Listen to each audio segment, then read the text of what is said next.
আজ আমরা বানাবো পটলের এমন এক রেসিপি যা খেলে পটল তুলবেন না, তবে আঙুল চাটবেন নিশ্চিত। প্রথমে কড়াইতে জল গরম করে হলুদ আর লঙ্কার গুঁড়ো দিয়ে একটা হলুদ লাল সুইমিং পুল বানিয়ে নিন। এবার এই পুলে আলু আর মাছকে ছেড়ে দিন, ওরা একটু সেদ্ধ হয়ে শান্ত হোক। তারপর জল থেকে তুলে মাছের কাঁটাগুলো এমনভাবে বাছুন যেন জীবনের সব ঝামেলা বাঁচছেন।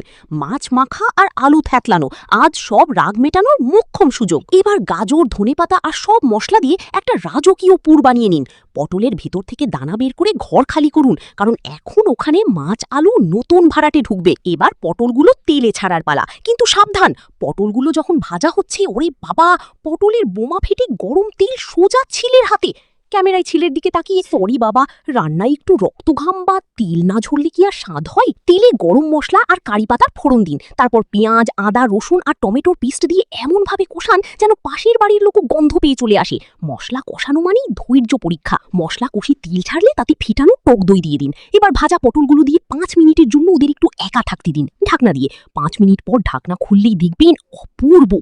সবশেষে ব্যালেন্স করার জন্য চিনি, একটু মেথি পাতা আর গরম মশলা, ব্যাস নামিয়ে নিন আপনার পটলের ধামাকা। এবার ভাতের সাথে প্রথম গ্রাস, খেয়ে তৃপ্তির হাসি।